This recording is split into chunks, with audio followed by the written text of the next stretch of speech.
In the very heart of a national park, a ranger discovers millions of tons of sheep wool.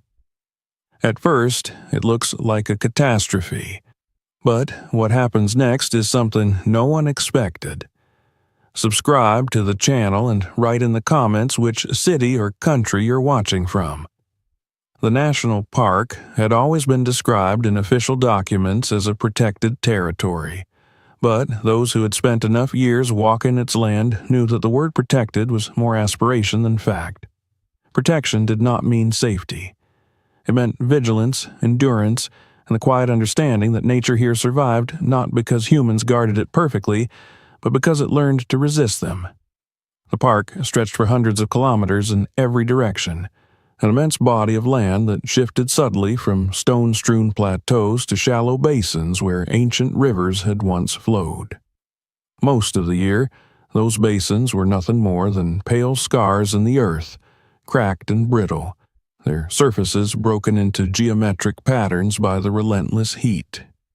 When the wind came, it did not whisper. It scraped.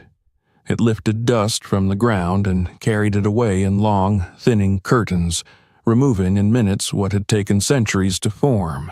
To outsiders, the park was often portrayed as timeless and untouched.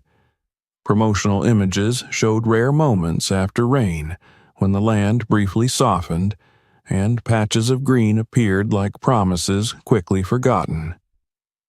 Visitors imagined abundance and silence, an endless wilderness that existed beyond the reach of human consequence. Those who worked here knew better. They understood how fragile the soil was, how close the land hovered to collapse, how every disturbance left an imprint that could linger for decades. The park was not a monument. It was a balancing act. At its center lay the Forbidden Zone, a vast interior region where access was restricted even to most park staff. There were no tourist trails here, no lookout platforms, no informational signs. The terrain was difficult, the distances immense, and the ecological value too high to justify casual intrusion. The purpose of the zone was simple in theory. Leave it alone. Let the land exist without pressure, without correction, without human interference disguised as stewardship. It was meant to serve as a reference point, a living memory of how the ecosystem functioned when it was not constantly adjusted to suit human expectations. The ranger had worked in the park long enough to remember when that zone was first established. At the time, many believed it was excessive, even symbolic. But years had passed, and with them came droughts that lasted longer than anyone predicted, fires that burned hotter and faster, and erosion that crept forward in ways that maps struggled to capture.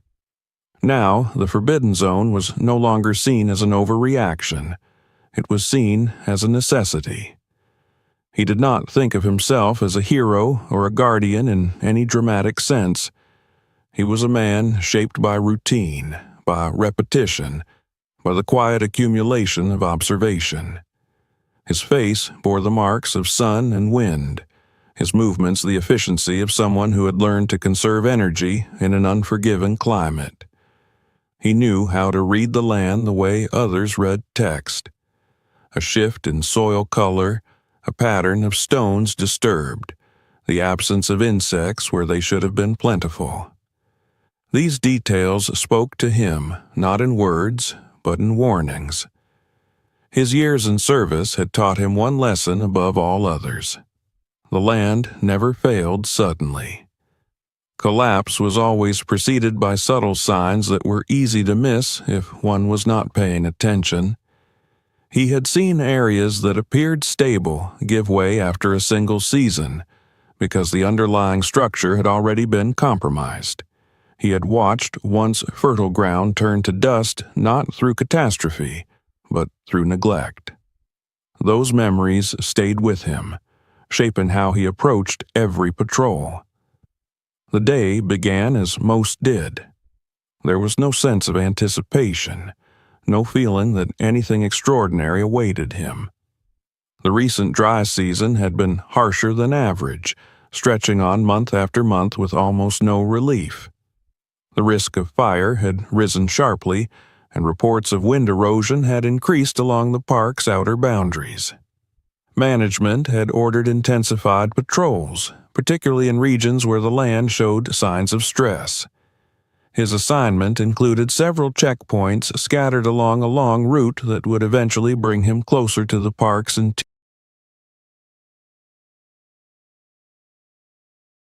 Preparation followed a familiar rhythm. Equipment was checked, water supplies secured, navigation systems calibrated. He reviewed satellite images and route maps, committing the day's path to memory. On paper, there was nothing unusual about the area he would traverse. It was classified as stable, unremarkable, a stretch of land that rarely required attention. That was precisely why it had been included in the patrol. Stability in this environment could never be taken for granted. As he drove deeper into the park, the landscape flattened and widened. The horizon seemed to pull farther away with each kilometer, the sky pressing down with a pale, unyielding brightness. The ground was hard and dry beneath his boots when he stopped to inspect erosion markers. Fine dust clung to everything, coating rocks and vegetation alike, dulling their colors. This was the park in its most honest state, stripped of illusion, enduring rather than thriving. Hours passed without incident. He marked observations, adjusted course where needed, and continued forward. It was during one of these long, unbroken stretches that something caught his attention. At first, it registered only as a disruption in the pattern, a faint irregularity at the edge of his vision. The land ahead appeared lighter, almost reflective, in a way that did not align with the surrounding terrain. He slowed, narrowing his focus, scanning the horizon more carefully. The color was wrong. It was not the pale beige of sand, nor the chalky residue left by dried mineral deposits. It was brighter, more uniform, and it seemed to occupy a shape that was too deliberate to be natural. Against the muted tones of the park, it stood out like an error in a carefully balanced composition. He checked his instruments, cross-referencing his position with the map. According to every record available to him, there was nothing of interest in that direction. No salt flats, no dry lake beds, no geological features that could explain the anomaly. The area was marked as undisturbed, its isolation one of the reasons it had remained largely unexamined in recent years. The wind shifted, lifting dust from the ground and briefly obscuring his view. When it settled, the pale shape remained, unchanged. If anything, it seemed more defined now, its edges clearer against the darker soil. He felt a tightening in his chest, a familiar sensation that came not from fear, but from the recognition that something was out of place. Protocol dictated caution. Any deviation from expected conditions within the park required documentation, and unexplained changes warranted closer inspection. He logged the coordinates and adjusted his route, angling toward the anomaly with measured intent. As he approached, the terrain became more uneven, the ground showing signs of past disturbance that had long since been smoothed by wind and time. The faint impressions suggested that vehicles had once passed through, though no tracks remained sharp enough to determine when. The closer he came, the more the scale of the thing revealed itself. What he had first taken for a patch of discolored land was not a surface feature at all. It was depth. A vast depression opened before him, its contours following a long, winding path that resembled a riverbed carved not by water, but by deliberate excavation. And within it lay the source of the strange brightness. The material filled the depression almost to the brim, spilling softly against its edges. It did not glint like salt or reflect like stone. Instead, it absorbed light, diffusing it into a muted glow that made the entire area seem unreal, as though the land itself had been altered at a fundamental level. He stepped closer, the air thick with dust and heat, and felt an unease he could not immediately explain. This was no natural formation. The scale alone ruled that out. Whatever lay before him had been placed here intentionally, in quantities that defied casual explanation. His first thought was of illegal dumping, an environmental crime of unprecedented magnitude. But even that explanation felt insufficient. The remoteness of the location, the absence of fresh tracks, the sheer volume of material involved all pointed to a level of planning and effort that exceeded any simple act of negligence. He crouched near the edge of the depression and reached down, gathering a small handful of the pale mass. It was soft, fibrous, tangled with traces of dry vegetation and dust. The texture was unmistakable. He had seen it before, in shearing sheds on the park's outskirts, in storage yards where unwanted material.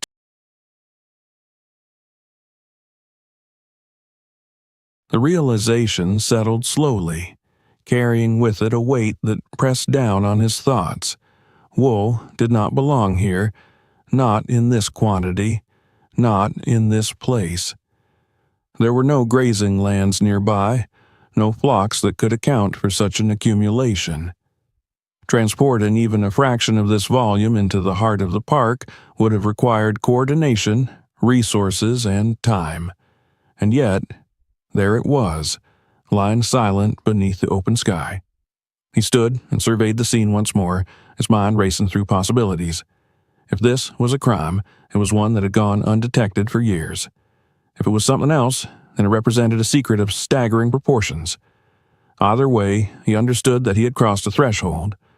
The park, he thought he knew, had revealed something hidden at its core, and whatever lay ahead would challenge not only his duties as a ranger, but his understanding of what protection truly meant. As the sun lowered and shadows stretched across the land, he marked the site carefully and began the journey back, carrying with him the knowledge that the Forbidden Zone was no longer empty. It held a mystery buried in plain sight, waiting for someone to decide whether it would be exposed, condemned, or understood. The ranger did not sleep well that night. The image of the pale depression lingered behind his closed eyes, returning each time he drifted toward rest. It was not fear that kept him awake, but scale. The land he had seen defied the quiet logic by which the park usually revealed its problems. Erosion advanced slowly. Vegetation retreated year by year. Even disasters followed patterns that could be traced, explained, archived. What lay in the Forbidden Zone belonged to none of those categories. It was too large to be accidental and too deliberate to be natural, yet it had existed without announcement, without documentation, without warning. By dawn, the decision to return had already taken shape in his mind. Protocol allowed follow-up inspections if anomalies posed a potential environmental risk, and no one could reasonably argue that millions of tons of foreign material in the park's core did not qualify. He prepared more carefully this time, packing sampling tools, additional containers, and instruments for measuring soil conditions. He informed headquarters only that he was conducting an extended assessment in the interior region, careful not to describe what he had seen in terms that would trigger immediate intervention. Words mattered. Once spoken, they set processes in motion that could not be stopped. The journey back felt different from the one before. The land had not changed overnight, yet his awareness of it had sharpened. Every stretch of ground seemed to carry new significance, every rise and dip now part of a larger question. He followed the same route, watching for signs he might have missed the first time, searching for confirmation that what he had seen was real and not some trick of light or fatigue. When the pale expanse finally reappeared on the horizon, it did so without ambiguity. It was there, as impossible and undeniable as before.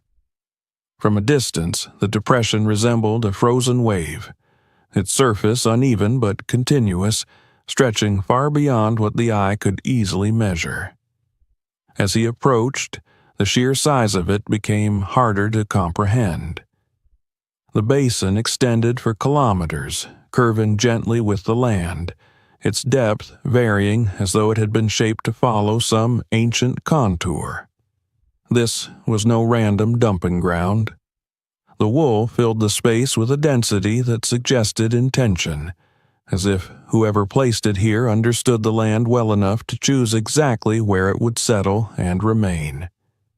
He descended carefully into the basin, boots sinking slightly into the fibrous mass. The surface gave under his weight but did not collapse. Instead, it compressed, springing back with a resilience that surprised him. Wool, he realized, behaved differently here than it did in storage piles or processing yards. Exposed to the elements, layered and compacted by time, it had formed something closer to a landscape than a heap. He knelt and examined the fibers more closely. They were not uniform.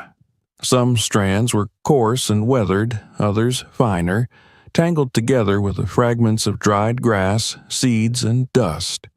In places, the wool had darkened, absorbing the color of the soil beneath. In others, it remained pale, almost luminous against the surrounding earth. He could see where layers overlapped, where older deposits had been covered by newer ones, creating a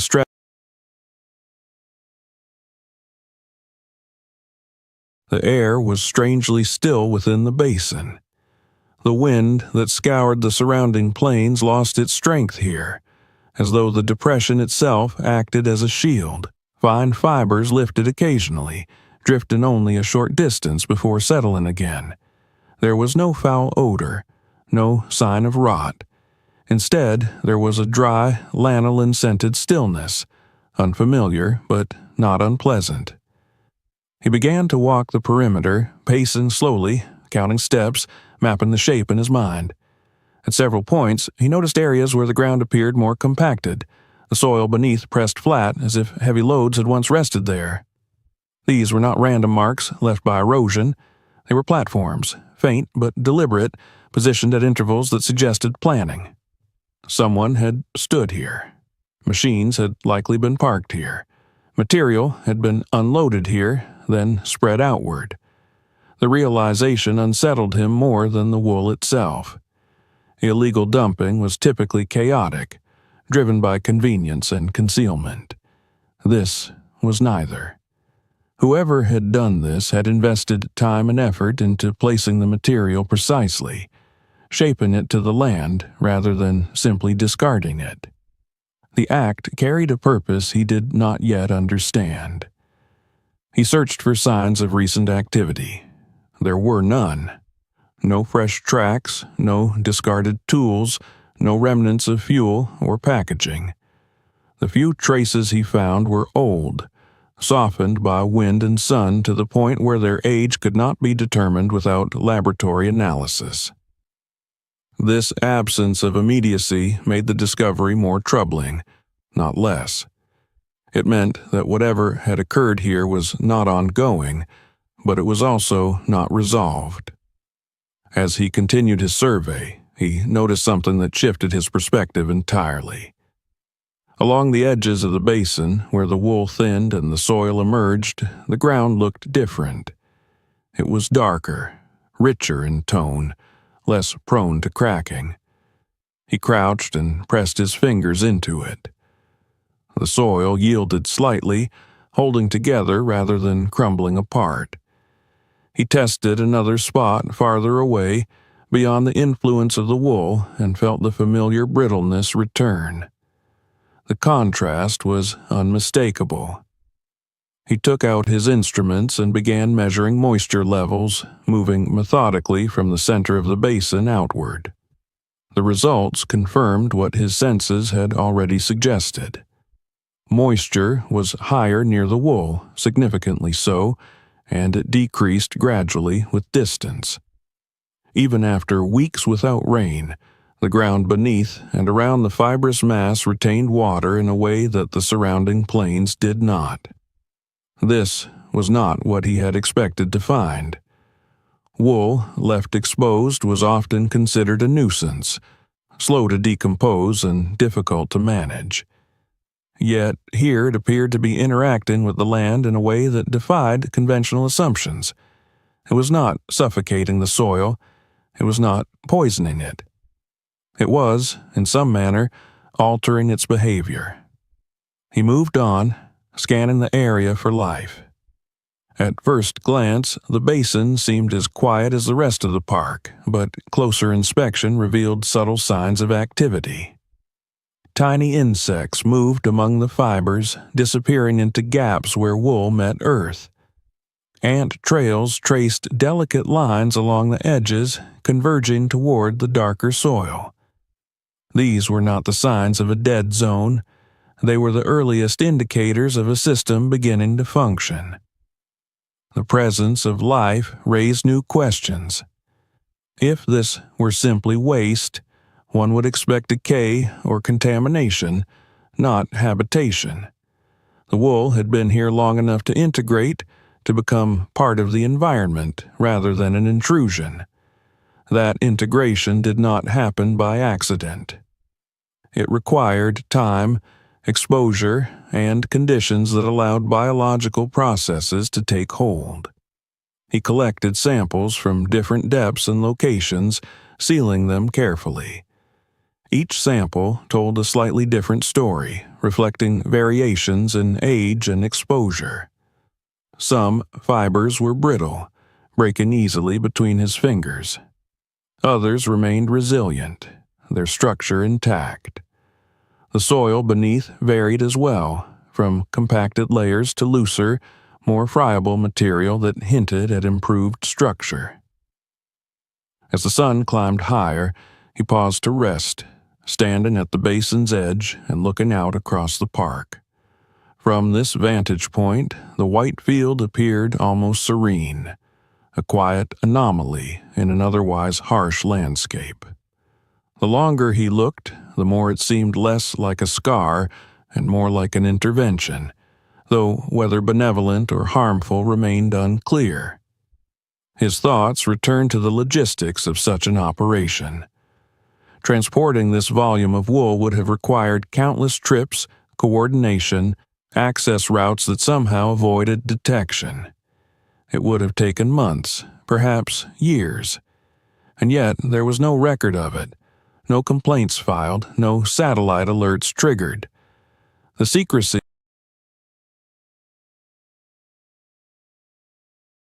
He considered his next steps carefully.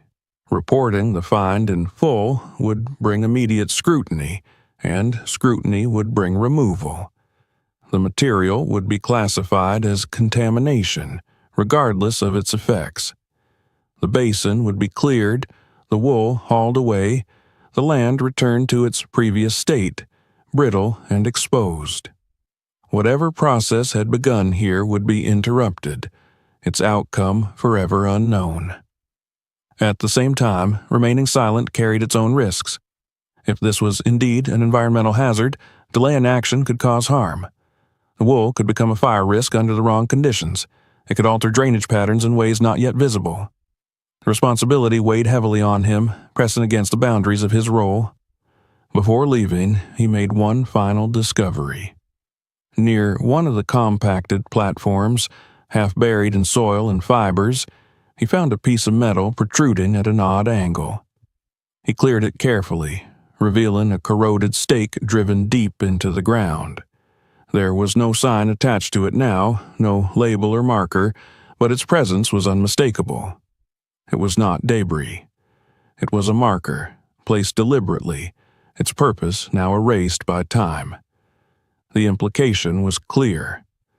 This site had once been observed, measured, perhaps even studied. Someone had stood where he now stood and marked this place as significant. The thought sent a chill through him despite the heat. This was not merely a hidden dumping ground. It was the remnant of something planned, something begun with intention and then abandoned or concealed. As he climbed out of the basin and turned back toward the open plains, he knew that his understanding of the park had shifted. The Forbidden Zone was no longer just a protected interior. It was a repository of human action and choice, layered into the land as deeply as the wool itself. Whatever story lay beneath that white field was bound to the fate of the soil around it, and to the decisions he would make next. The answers, he sensed, would not be found on the surface, but in the past, where necessity and desperation often gave rise to actions that history preferred to forget. He returned to the white basin sooner than he had planned. The decision felt less like a choice and more like an inevitability, as though the land itself had lodged a question in his mind that refused to loosen its grip. After the second visit, after the discovery of the rusted marker and the unsettling realization that this place had once been measured and watched, sleep became shallow and fragmented. His thoughts circled the same point again and again. If this was an experiment, then its results were unfolding in real time, and he might be one of the few people left who could still observe it before outside forces intervened. Several days passed before he returned, enough time for the wind to move, for temperatures to fluctuate, for the land to behave as it always did under pressure. During those days, he monitored satellite data, rainfall reports, and temperature maps. Nothing unusual appeared. No storms had passed through the region. No moisture should have been available to soften the ground. And yet, when he finally approached the basin again, something felt unmistakably different. The change announced itself subtly, in ways that would have been easy to overlook had he not been looking for it. The air above the depression seemed heavier, less sharp with dust. The wind, still present across the plains, lost its edge as it crossed the basin, its force dampened as though absorbed. Even before he reached the wool itself, he noticed that his boots kicked up less powdery soil. The ground held together longer under pressure, resisting the instinctive crumble that had become the defining trait of this land. He stopped at the edge and stood still, letting his eyes adjust.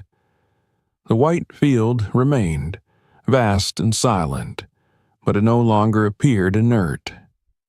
There was a softness to its contours now, a sense of cohesion where before there had only been accumulation. The fibers along the surface had settled into each other more tightly, and in some areas their color had deepened slightly, taking on muted tones drawn from the soil beneath. He stepped down into the basin and immediately felt the difference beneath his feet. The surface compressed with a quiet resilience, absorbing his weight evenly instead of shifting unpredictably.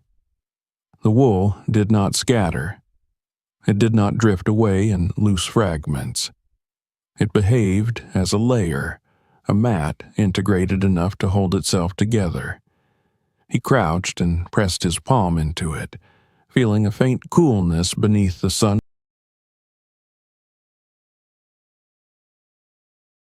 Curiosity sharpened into something closer to concern.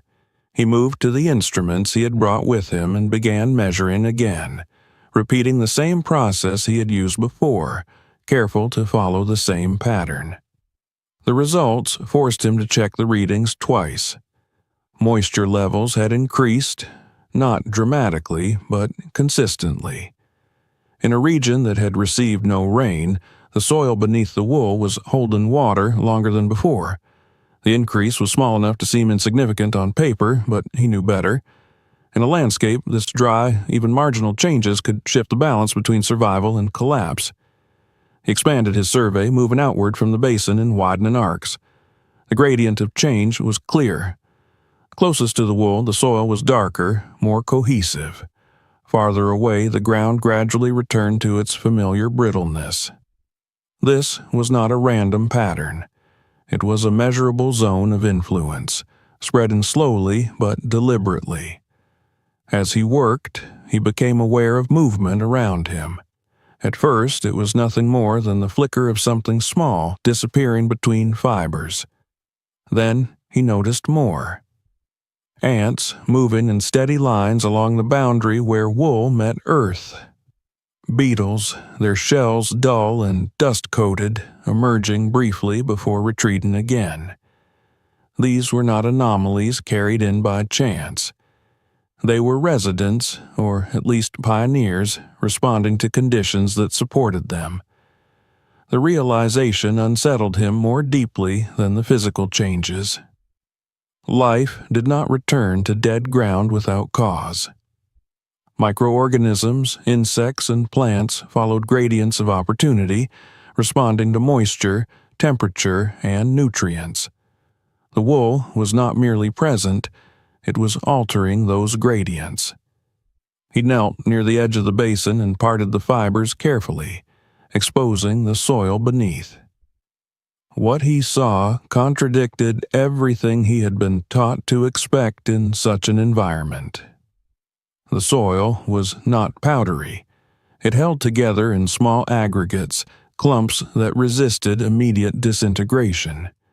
When he broke one apart, it did not collapse into dust, but separated along natural boundaries, revealing a structure that had been absent for years. This structure mattered. Without it, soil could not retain water or support roots. Its loss was one of the first signs of degradation and one of the hardest to reverse. And yet, here it was, reappearing under a layer of what most people considered agricultural waste. He moved along the basin, repeating the process, documenting each observation with growing unease. The effect was not uniform, but it was consistent enough to rule out coincidence. Wherever the wool lay thickest, the soil beneath showed signs of recovery. Where it thinned, the effect diminished. The relationship was direct, undeniable. By midday, the heat intensified, pressing down on the land with familiar cruelty. This was the hour when the park usually felt most lifeless, when animals retreated and even insects sought shelter. Yet, within the basin, activity persisted. Tiny movements continued among the fibers. A bird passed overhead and circled once before landing at the edge, pecking briefly at the ground before lifting off again. The sight was ordinary in isolation, but here it felt significant. Birds did not waste energy without reason. He paused, straightening slowly, and let the implications settle. If this place had been left undisturbed, if no one had maintained it, adjusted it, or monitored it for years, then the changes he was witnessing were the result of the wool interacting with the land on its own terms. This was not a controlled laboratory experiment. It was something messier, more honest, unfolding under real conditions. His thoughts returned to the marker he had found during the previous visit. It made sense now in a way it had not before. Someone had anticipated this. Someone had believed that the wool would do something, enough to warrant marking the site, tracking its progress. The absence of further markers suggested that the project had been abandoned, interrupted, or deliberately concealed. Whatever the reason, the land had continued the work alone. He searched for further signs of human presence, and this time he noticed details he had overlooked before. Subtle depressions where instruments might once have been placed. faint alignments in the wool layers, suggesting areas that had been intentionally thicker or thinner. These were not obvious. They were the kinds of details that disappeared quickly in harsh environments, leaving behind only their consequences. Toward the far end of the basin, he found the first signs of plant life that could not be dismissed as coincidence. Tiny shoots, pale green and fragile, pushed up through gaps in the fibers.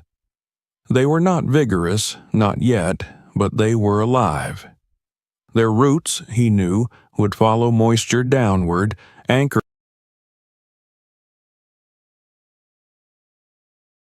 He felt a tightening in his chest, a mixture of awe and apprehension. This was not supposed to be happening here, not without irrigation, not without chemical inputs, not without active management. And yet it was happening, quietly, without permission. The question that pressed against him now was no longer whether the wool was harmful. It was whether revealing its presence would destroy something rare. The systems he worked within were designed to correct problems, not to protect unauthorized solutions. The moment this site entered official channels, it would be framed as a violation, not an opportunity. He documented everything meticulously, knowing that evidence might one day be his only defense against disbelief. Measurements, photographs, samples, maps. He moved with the care of someone aware that he was standing at the edge of a threshold, beyond which choices carried consequences he could not fully predict. As the afternoon wore on, he discovered one final detail that confirmed his growing suspicion. Near one of the older layers of wool, partially embedded in soil that had clearly been altered over time, he found another piece of metal. This one was smaller, almost consumed by rust, but its shape was unmistakable. It was part of a tag, the kind used to label experimental plots. Whatever identification it once carried had long since eroded away, but its presence alone was enough. He sat back on his heels and stared at it, the weight of the moment settling fully for the first time. This land was not changing by accident.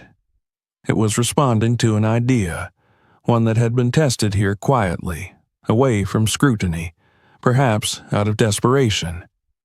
The people who had initiated it were gone, their names erased, their work unfinished. But the land had not forgotten. As he left the basin that evening, the sun casting long shadows across the white field, he felt the story of the place shifting beneath his feet. The Forbidden Zone was no longer just a sanctuary of untouched nature.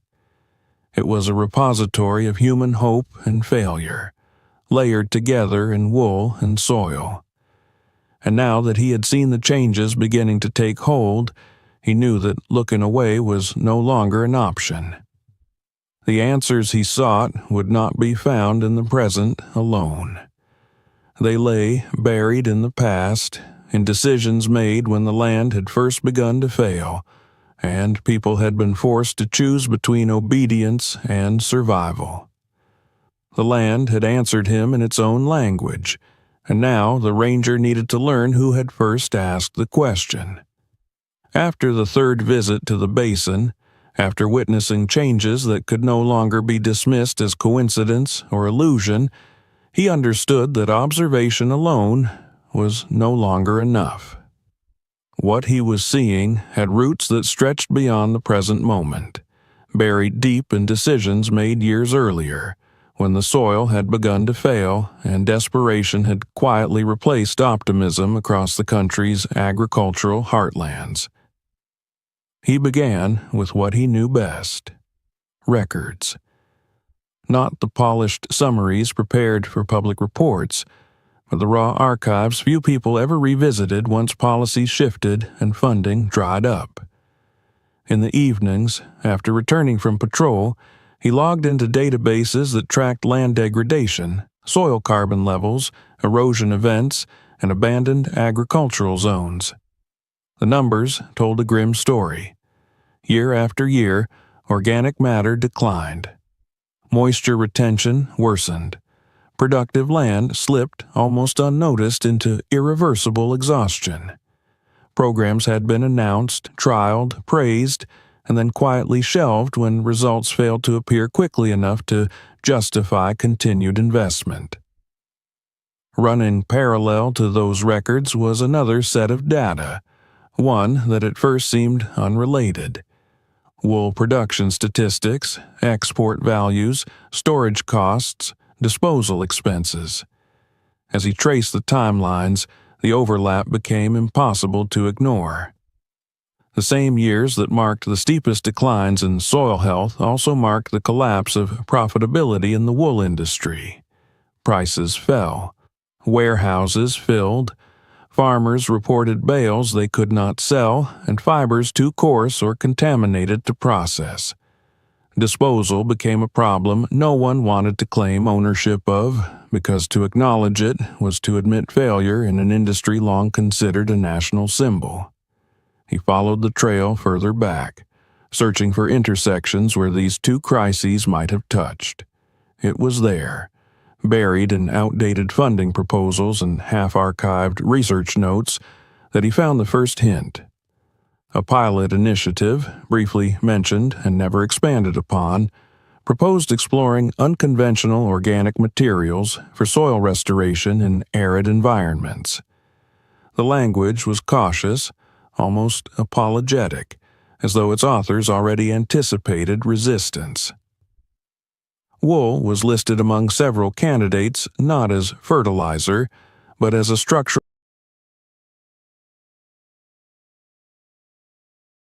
The project name appeared only once, referenced in a grant application that had been marked as discontinued. There were no final reports, no published findings, no follow-up studies. It was as though the idea had been erased before it could take form. Yet the language used suggested that preliminary trials had already begun somewhere remote, somewhere shielded from immediate scrutiny. The ranger felt a tightening in his chest as he read. The timeline matched too closely to be ignored. The volume of wool in the basin, the deliberate placement, the markers he had found in the soil, all aligned with the notion that this was not theory, but practice. An experiment had been carried out quietly and thoroughly, and then abandoned before its outcome could be acknowledged. He searched for the people behind the proposal. Names appeared sporadically, attached to soil science departments, regional agricultural boards, and independent research groups. Some had retired. Others had moved on to different fields. A few had left no trace at all beyond a scattering of citations in unrelated work. None were associated with ongoing programs. It was as if a line had been drawn through that chapter of their careers, deliberately closing it. From fragmented correspondence, he began to piece together the context in which the experiment had emerged. These were not reckless idealists acting on impulse. They were professionals who had watched their recommendations ignored for years, their warnings diluted by politics and short-term economics. They had seen soil conservation framed as a cost rather than an investment. Sustainability reduced to slogans that dissolved when profits tightened. When official channels failed, they had looked elsewhere. The farmers involved, he realized, must have been under even greater pressure. For them, degraded land was not an abstract concern. It was a daily reality measured in failing crops, shrinking yields, and mounting debt. Wool, once a reliable source of income, had become a liability, piling up in sheds and yards with no buyers willing to take it. To them, the idea of repurposing waste into a potential solution would not have seemed radical. It would have seemed necessary. The question that lingered was why they had chosen the heart of the national park. The answer emerged slowly as he considered the constraints they faced. Any trial conducted on farmland would be subject to variables that could obscure results. Fertilizers, Irrigation, grazing, and mechanical disturbance would complicate interpretation.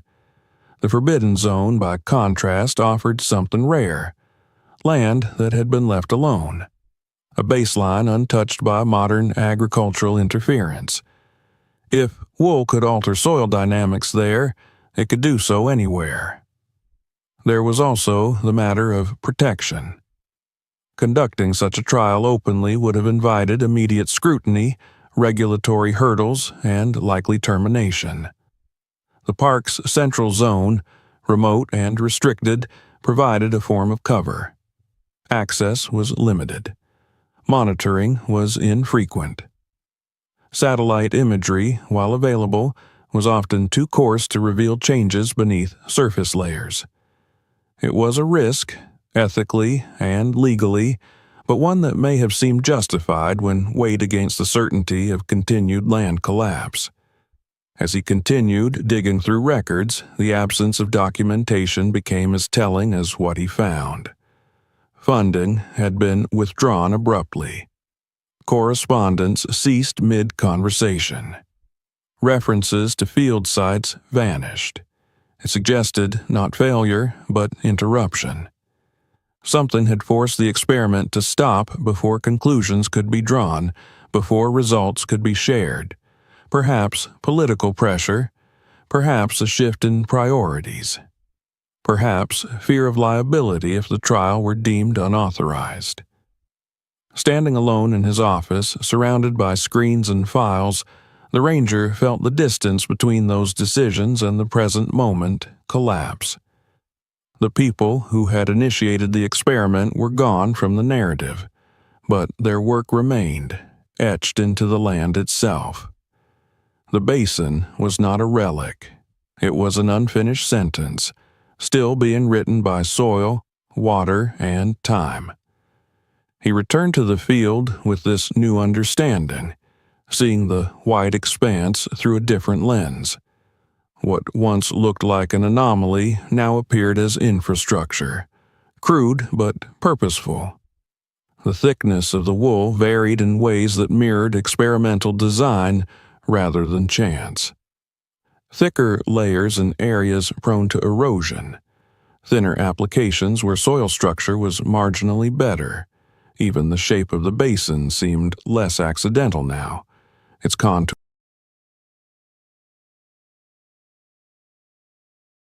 The markers he had found took on new meaning. They were not warnings or boundary signs. They were reference points, anchors for data that would never be collected, or that had been collected and lost. Each rusted fragment was a reminder that knowledge could be abandoned as easily as land. Yet, despite the silence that followed the project's disappearance, the experiment itself had not failed. The land was responding, slowly, imperfectly, but undeniably. In the absence of oversight, the process had continued, governed by natural feedback rather than human schedules. The wool did not care that funding had been cut or that permissions had lapsed. It interacted with the soil according to physical and biological laws, indifferent to policy. This realization unsettled the ranger more than any evidence of wrongdoing could have. It meant that the most promising work might occur outside institutional frameworks, not because those frameworks were malicious, but because they were ill-equipped to handle solutions that required patience and humility. The forgotten experiment was not forgotten by the land. It was simply left to unfold without witnesses. As he walked the basin again, his steps slow and deliberate, he felt the weight of responsibility shift. He was no longer merely guarding a park or documenting an anomaly. He was standing at the intersection of failure and possibility, holding knowledge that could either revive a discarded idea or condemn it once more to erasure. The next question pressed heavily upon him.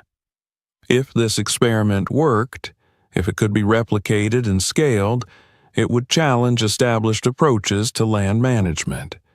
It would disrupt industries, redefine waste, and force a reckoning with decades of misaligned priorities. That kind of change rarely occurred quietly. It invited opposition as readily as it inspired hope. As dusk settled and the white field absorbed the fading light, he understood that the story he had uncovered was not finished. It was moving toward a moment of decision, one that would test not only the resilience of the land, but his own willingness to act beyond the comfort of rules written for simpler problems. The forgotten experiment had resurfaced, and with it came a choice that could no longer be postponed.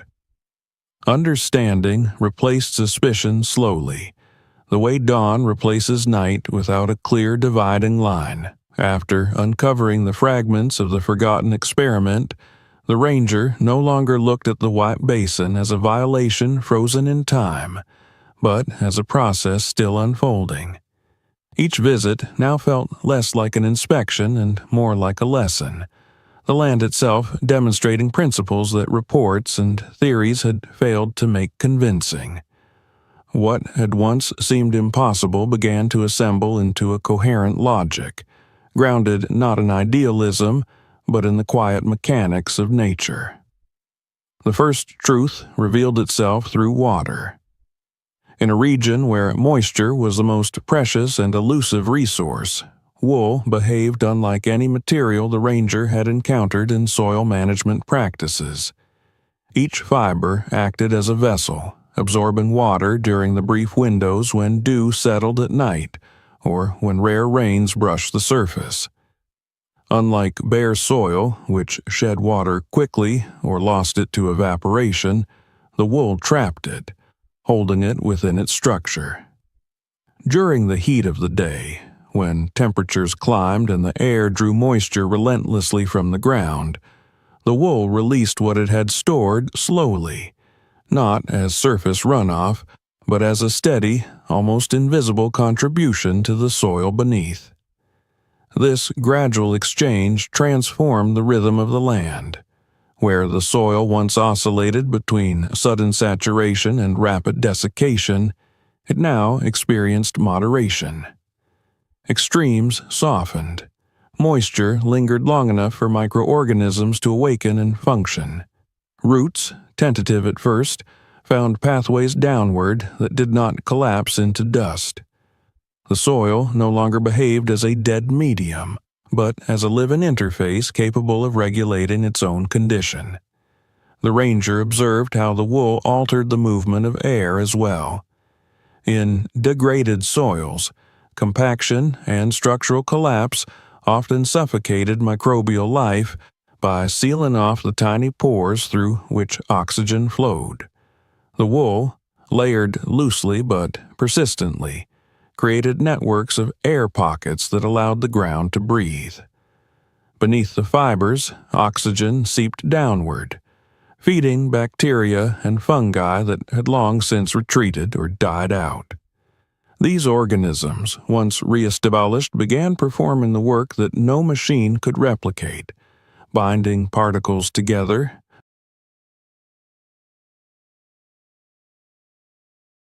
Temperature followed a similar pattern of stabilization.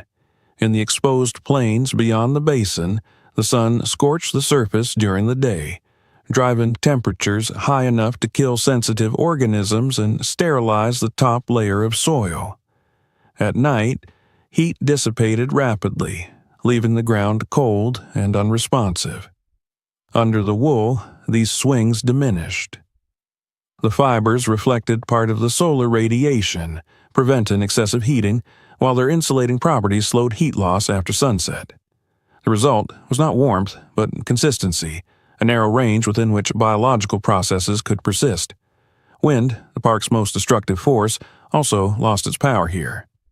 In open areas, gusts stripped the soil of its finest particles, carrying away organic matter and leaving behind heavier, lifeless remnants.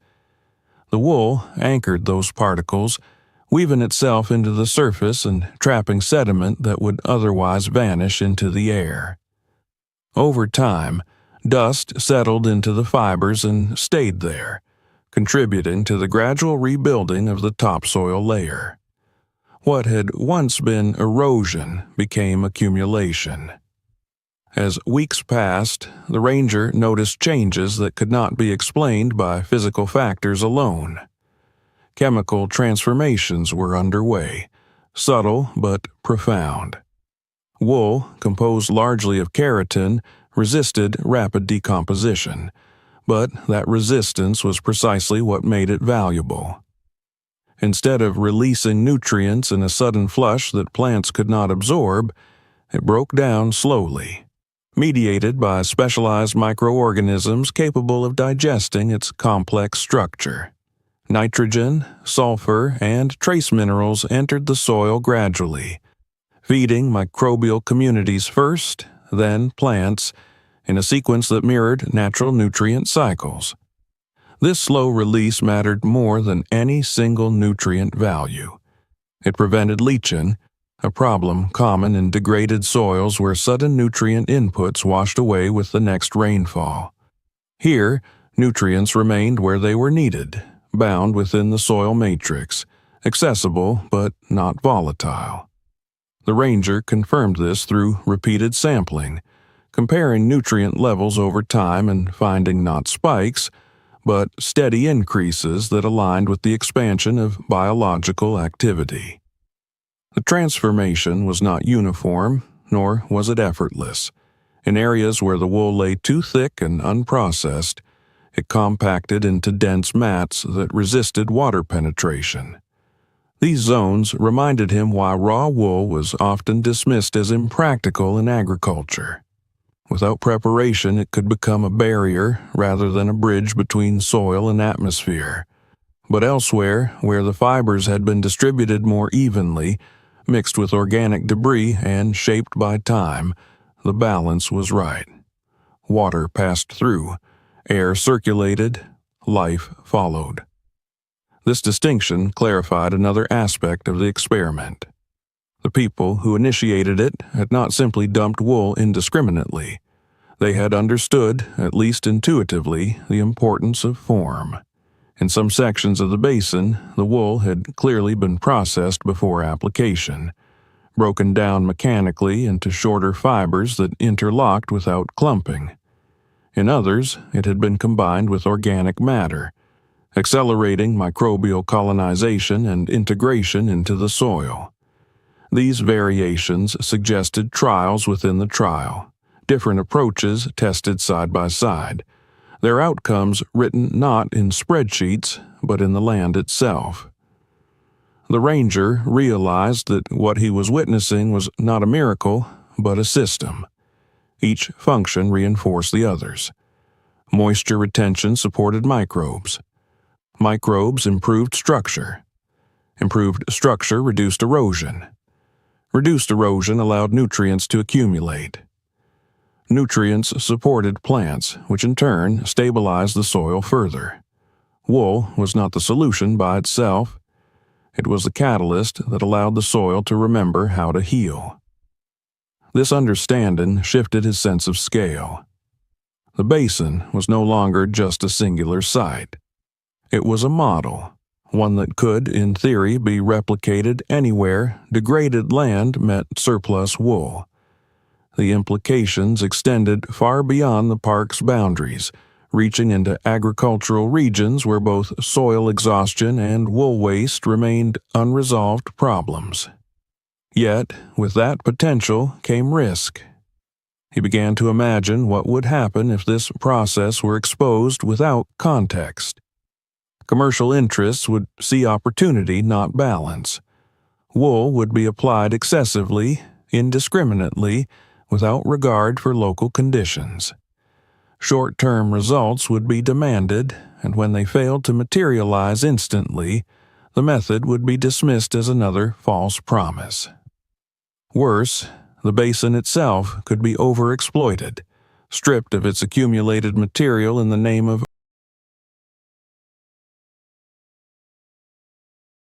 As his understanding deepened, so did his unease. Knowledge carried responsibility, and responsibility demanded choice. The wool was working because it had been given time, because it was allowed to interact with the land without interference. Any abrupt disruption would collapse the delicate equilibrium that had formed. The ranger knew that once authorities became involved, patience would be scarce. Deadlines would be imposed, metrics would be enforced, the land would be asked to perform on human schedules. Standing at the edge of the basin one evening, watching the last light settle into the fibers and soil, he felt the weight of that realization settle over him. The forgotten experiment had succeeded not because it was hidden, but because it was left alone. Its anonymity had protected it from the very forces that often undermined innovation. Yet, anonymity could not last forever.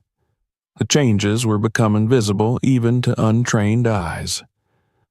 Vegetation spread slowly but steadily. Dust storms lost intensity in this pocket of land.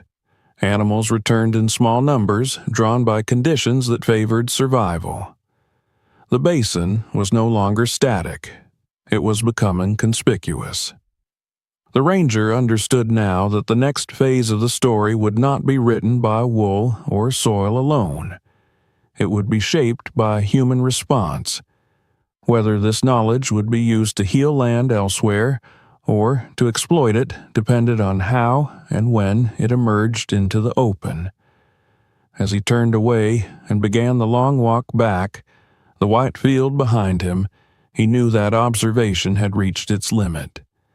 The system he served demanded answers, and the land demanded protection.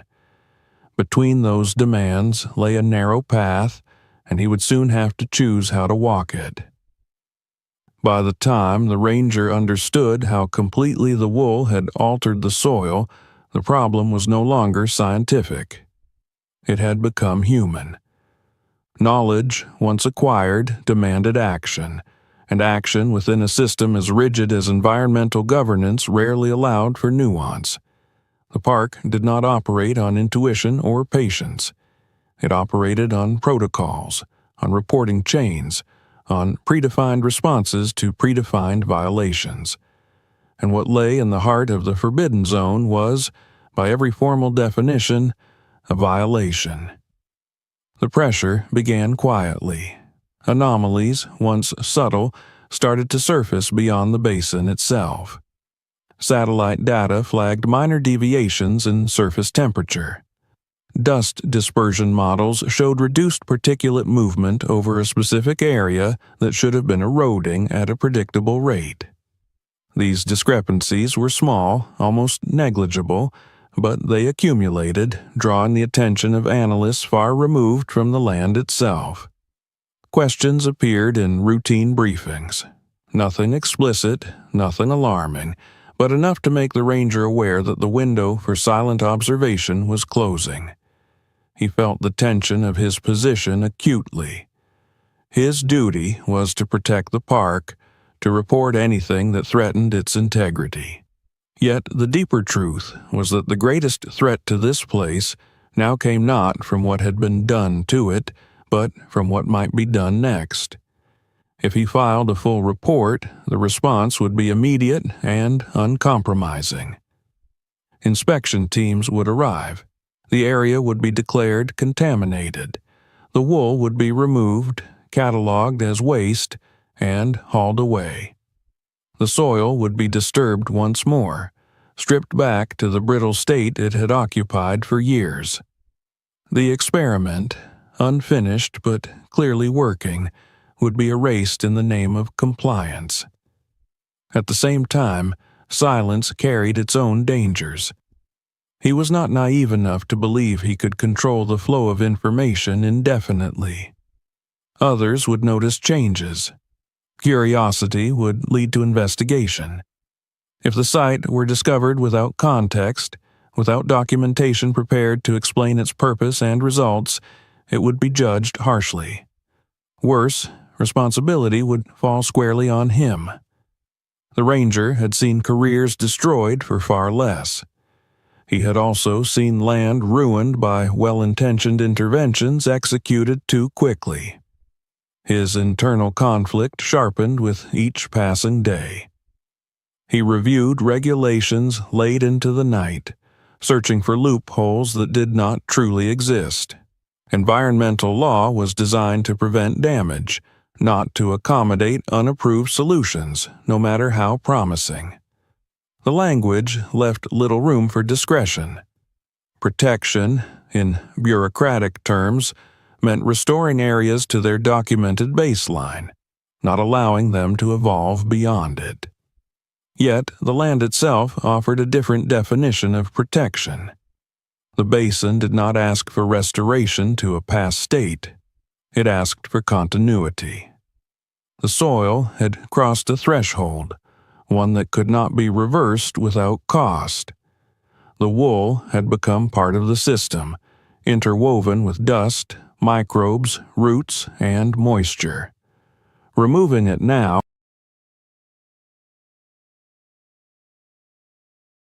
the ranger began to document the site in secret, expanding his records beyond what was required. He mapped the spread of vegetation, tracked moisture gradients, measured soil density and temperature at regular intervals. He stored samples carefully, labeling them with dates and precise locations. If the moment came when he had to speak, he wanted evidence strong enough to withstand skepticism. He was no longer gathering data for curiosity. He was building a case. Still, doubt followed him. He knew the risks of romanticizing a phenomenon simply because it defied convention. History was filled with examples of promising ideas that collapsed under broader application. What if the wool posed long-term risks not yet visible? What if pests adapted to it? What if fire behaved unpredictably in its presence? His responsibility was not only to the land as it was now, but to the land as it would be in decades. The first external disturbance came sooner than he expected. During a routine patrol near the park's boundary, he noticed unfamiliar tire marks, faint but recent, leading toward the interior. They did not cross into the forbidden zone, but they angled too close for comfort. Someone was searching. Whether they were prospectors, opportunists, or simply lost travelers, he could not say, but the implication was clear. Secrecy was eroding. That night, he weighed his options with brutal clarity. He could submit a partial report, vague enough to delay immediate action but detailed enough to establish official awareness. He could attempt to reach out to one of the scientists whose names he had found in the archives, hoping to revive the experiment under legitimate oversight. Or he could continue to monitor quietly, gambling that time would strengthen the land's case faster than scrutiny would destroy it. Each option carried consequences he could not fully control. Partial truth might invite misinterpretation. External allies might alert authorities prematurely. Silence might end in exposure without preparation. There was no clean path forward. What ultimately guided his decision was memory. Years earlier, he had watched a section of the park collapse after a rushed intervention. Officials had responded to erosion reports by clearing vegetation and reshaping the land according to standardized models. The area had looked orderly for a season. Then the winds returned, and without roots or organic matter to anchor it, the soil vanished. The intervention had satisfied policy and destroyed resilience.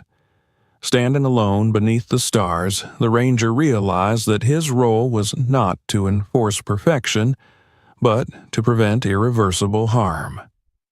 The wool basin represented a rare convergence of waste and recovery, of human error transformed into possibility. To destroy it prematurely would be an act of fear, not stewardship. He chose a narrow, precarious course. He would not report the site as a violation, not yet. Instead, he would escalate its status quietly, reclassifying the area internally as a zone of ecological interest requiring long-term observation. The designation existed, buried in the regulatory framework, rarely used and poorly defined. It would not protect the basin indefinitely, but it would buy time. At the same time, he began preparing for exposure. He organized his data, refining his analysis, anticipating the questions that would be asked. He reached out discreetly to a former colleague now working in academic research, sharing only enough to test the waters. The response he received was cautious but unmistakably intrigued. The balance he struck was fragile. Each day that passed without intervention strengthened the land's recovery, but increased the risk of discovery. Each measurement he recorded deepened his conviction, but tightened the net of responsibility around him. He felt isolated in a way he had not before, carrying a truth too complex to explain quickly and too valuable to surrender carelessly. As the season shifted and the first faint hints of rain appeared on the horizon, the basin responded faster than any surrounding area. Moisture lingered. Green spread incrementally. The changes were no longer confined to the wool itself. They radiated outward, subtle but persistent, reshaping the immediate ecosystem. The ranger watched this transformation with a mixture of pride and apprehension. The land was proving its case more convincingly than any report could. Soon, it would no longer be possible to hide what was happening in the heart of the park. When that moment came, the choice he had made would be tested publicly. Whether it would be judged as negligence or foresight remained uncertain. But as he stood at the edge of the white field, now flecked with green and alive with quiet movement, he knew one thing with absolute clarity. Doing nothing would have been the easiest path. Choosing.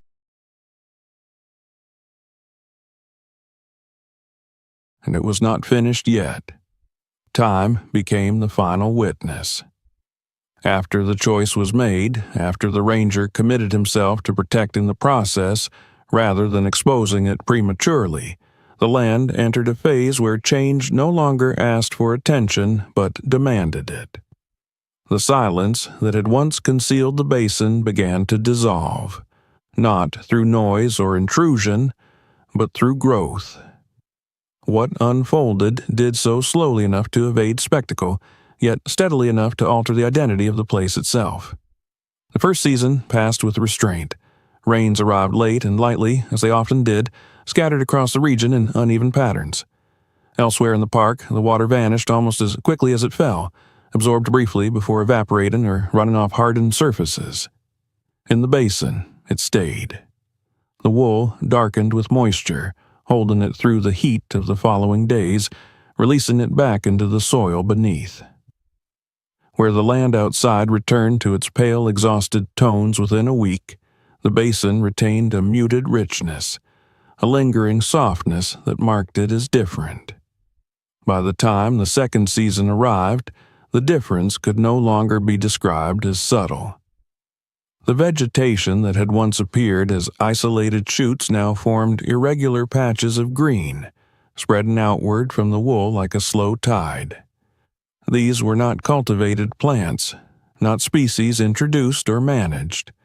They were opportunists, pioneers that followed moisture and nutrients wherever they found them. Grasses took hold first, their roots binding the upper layers of soil. Small flowering plants followed, drawing insects that had been absent for years. The soundscape changed, almost imperceptibly at first, then unmistakably, as life reasserted itself.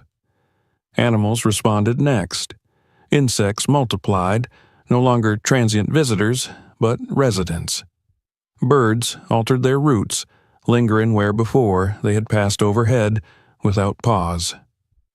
Small mammals returned cautiously, leaving tracks that remained visible in the soil instead of being erased by wind within hours. Each presence reinforced the next, weaving the basin into the broader ecology of the park rather than isolating it as an anomaly. The ranger documented everything, aware that the land was building its own argument. Patterns emerged that no controlled study could have forced into existence. Vegetation density correlated directly with wool depth and soil improvement. Areas that had shown the earliest signs of recovery now supported more complex interactions, including fungi networks that extended beyond the original boundary of the basin. The soil no longer behaved as a static surface.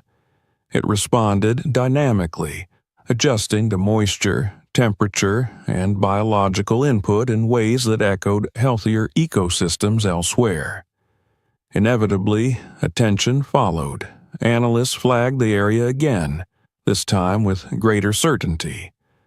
Aerial surveys revealed persistent color variation inconsistent with surrounding terrain. Ecological models struggled to account for the observed stability. Requests for clarification reached the rangers' superiors, cautious but increasingly insistent. The silence that had protected the basin was no longer absolute. When the inquiry came, it did not arrive as confrontation. It came as procedure, a request for explanation, a suggestion of a site visit. The ranger felt the weight of the moment settle fully for the first time. This was the threshold he had anticipated, the point at which secrecy would either collapse into accusation or transform into legitimacy. He prepared carefully. He did not present the basin as a mystery or a defiance of authority. He presented it as evidence. Years of observation, measurements taken methodically, comparisons drawn across seasons. He explained the origin of the wool crisis, the forgotten experiment, the absence of alternatives that had driven people to act outside formal channels. Most importantly, he let the land speak. He showed how soil structure had improved, how erosion had slowed, how biodiversity had returned without external inputs. The response was not uniform. Some saw opportunity immediately, envisioning scalable solutions and economic revival. Others saw liability, unauthorized intervention, and precedent they feared could unravel regulatory control. Debate followed, intense and unresolved. But one fact could not be dismissed. Removing the wool now would not restore the land to a neutral state. It would destroy a functioning system. A compromise emerged slowly, born of caution rather than conviction. The basin was reclassified officially. Its status changed from violation to experimental recovery zone. Oversight was imposed, but intervention was delayed. The land would continue its trajectory under observation, its progress monitored rather than reversed. The forgotten experiment.